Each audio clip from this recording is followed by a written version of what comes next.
ইফালে নিষেধাজ্ঞাৰ পিছতো কাজিৰঙাত সমূহীয়া মৎস্য চিকাৰৰ বাবে ওলাই আহিছে শ শ লোক। কাজিৰঙাৰ হালধিবাৰী কালমুখ বিলত মৎস্য চিকাৰৰ বাবে সাজু হৈছে বহু লোক।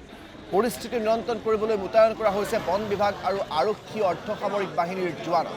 কাজিৰঙাত মৎস্য চিকাৰত নিষেধাজ্ঞা জাৰি কৰিছিল বোকাখাত সমজিলা প্ৰশাসনে। ভাৰতীয় নাগৰিক সুৰক্ষা সংহিতাৰ 163 ধাৰাৰ অধীনত জাৰি কৰিছিল এই নিষেধাজ্ঞা। কাজিৰঙা ৰাষ্ট্ৰীয় উদ্যানৰ কোনো বিল, নদী, জলাশয়ত মাছ ধৰিলেই হ'ব দণ্ডনীয়।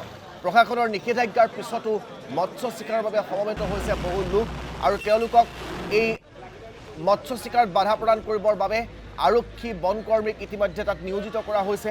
আৰু যদিহে ৰাইজক এতিয়াই শান্ত কৰিব পৰা নাযায় তেনেহ'লে কিন্তু পৰিস্থিতি বেয়াৰ দিশলৈ ঢাল খাব বুলি এক প্ৰকাৰ অনুমান কৰিব পাৰি। কাৰণ ইয়াৰ 2 বছৰ পূৰ্বেও এই ৰাইজক মাছ ধৰিবলৈ নিদিয়াৰ বাবে, মৎস্য চিকাৰ কৰিবলৈ নিদিয়াৰ বাবে ৰাইজে ৰাজপথ অৱৰোধ কৰি প্ৰতিবাদ সাব্যস্ত কৰিছিল। আৰু আজি দূৰণিবতীয়া বিভিন্ন প্ৰান্তৰ পৰা উজনি অসমলৈ যোৱা যিসকল ৰাইজ আছে তেওঁলোকে ঘৰত পৰিয়ালৰ সৈতে লগে ভাগে এসাঁজ খাম বুলি আজি বৰ হেঁপাহেৰে ঘৰলৈ ৰাওনা হৈছে। গতিকে তেওঁলোকক হাৰাশাস্তি কৰি যাতে আকৌ ৰাজপথ অৱৰোধ কৰি ঘণ্টা ঘণ্টা তেওঁলোকক কাজিৰঙাত আবদ্ধ কৰি নাৰাখে তাৰ ব্যৱস্থা হয়তো প্ৰশাসনে কৰিব লাগিব। অন্যথা কিন্তু আকৌ সেই ৰাইজ বিপদৰ সন্মুখীন হ'ব।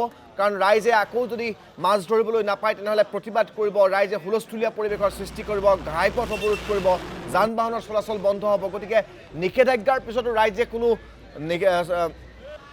নিৰ্দেশনা নামানি যেতিয়া মাছ ধৰিবলৈ ওলাই আহিছে, গতিকে ৰাইজক বুজাই বঢ়াই সেই পৰিস্থিতি সাম কটোৱাৰ দায়িত্ব আৰক্ষী প্ৰশাসনৰ।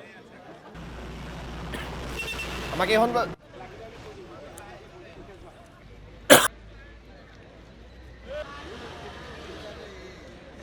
আমাক সবিশেষ জনাব কাজিৰঙাৰ সাংবাদিক মনোজ প্ৰতিম শইকীয়াই।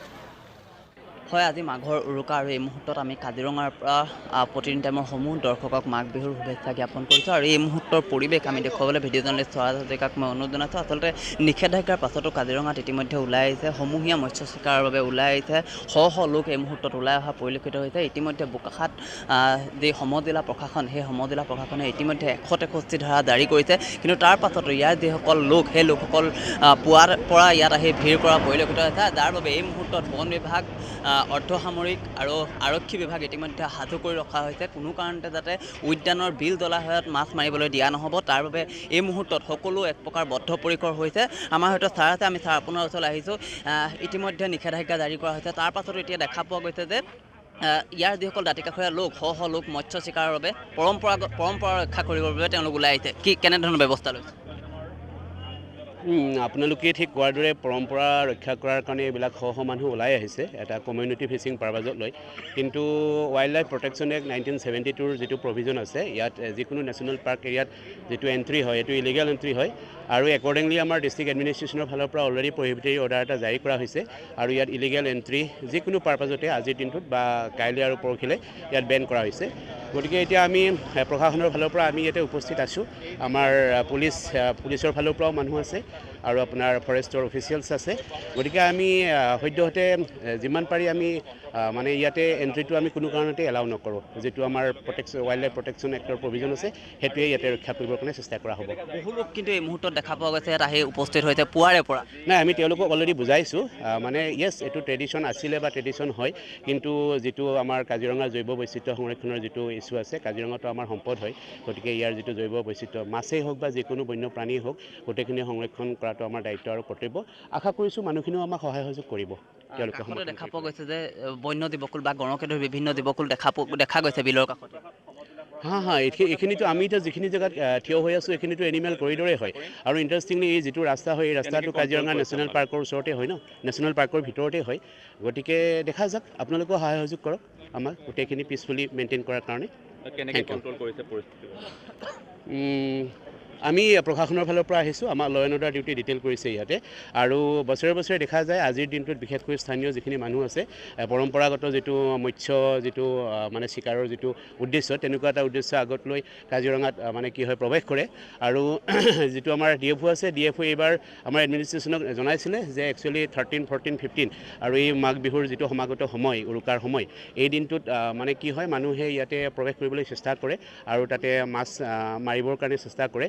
কিন্তু ৱাইল্ড লাইফ প্ৰটেকশ্যন এক্ট যিটো 1972 আছে খুব সম্ভৱ ছেকশ্যন 27 and 29 ইয়াত illegal entry within any national park area এইটো কগনিজেবল আৰু নন বেলেবল অফেন্স হয়। গতিকে আমি আইনৰ ৰক্ষা কৰিবই লাগিব, আইনৰ প্ৰভিজন ৰক্ষা কৰিবই লাগিব। মানুহখিনি আহিছে, আমি মানুহখিনি বুজাইছোঁ আৰু আশা কৰিছোঁ মানুহখিনিও আমাক সহায় সহযোগ কৰিব। বৰ্তমানে তেওঁলোকে সহযোগিতা কৰি আছে। এই মুহূৰ্তলৈতো তেওঁলোকে আমাক সহায় সহযোগিতা কৰিয়ে আছে। গতিকে তেওঁলোকে যিখিনি মানুহ আছে সকলোৱে নিয়মানু মানে শৃংখলাবদ্ধভাৱে ধুনীয়াকৈ থিয় হৈ আছে। ভাবিছোঁ পুলিচ প্ৰশাসন বন বিভাগত নিশ্চয় সহায় কৰিব। এইখিনি মুহূৰ্তত মই ধন্যবাদ জনাইছোঁ আৰু এই মুহূৰ্তত আমি পৰিৱেশটো দেখুৱাইছোঁ। ইয়াৰ যিসকল লোক এই মুহূৰ্তত আহি ইয়াত তেওঁলোক উপস্থিত হৈছে আৰু এটা কথা তেওঁলোকে উল্লেখ কৰিছে যে ইয়াৰ যিসকল প্ৰশাসনৰ লোক আছে বা যিসকল বন বিভাগৰ লোক সকলোৰে সৈতে সহযোগ আগবঢ়াইছে আৰু এই মুহূৰ্তৰ পৰিৱেশটো আমি দেখুৱাইছোঁ। কিন্তু এটা কথা আমি উল্লেখ কৰিব লাগিব যে ইতিমধ্যে বোকাখাত সমজিলা প্ৰশাসনে ইতিমধ্যে নিষেধাজ্ঞা জাৰি কৰি থৈছে। কিন্তু তাৰ পাছতো যদি চোৱা যায় এই লোকসকল সমূহীয়া মৎস্য চিকাৰ পৰম্পৰা ৰক্ষাৰ স্বাৰ্থত তেওঁলোকে সমূহীয়া মৎস্য চিকাৰৰ বাবে ওলাই আহিছে আৰু তাৰ বাবে এইদৰে দেখা পোৱা গৈছে অৰ্ধসামৰিক বাহিনী, আৰক্ষী, বন বিভাগৰ লোক তৎপৰ হৈ আছে আৰু এই মুহূৰ্তৰ পৰিৱেশটো আমি দেখুৱাইছোঁ। আচলতে যদি চোৱা যায় জৈৱ বৈচিত্ৰতা যদি চোৱা যায় এফালে জৈৱ বৈচিত্ৰতা ৰক্ষাৰ পণ, আনফালে পৰম্পৰা ৰক্ষাৰ যেন পণ দেখা পোৱা গৈছে আৰু এই মুহূৰ্তৰ পৰিৱেশটো আমি দেখুৱাইছোঁ।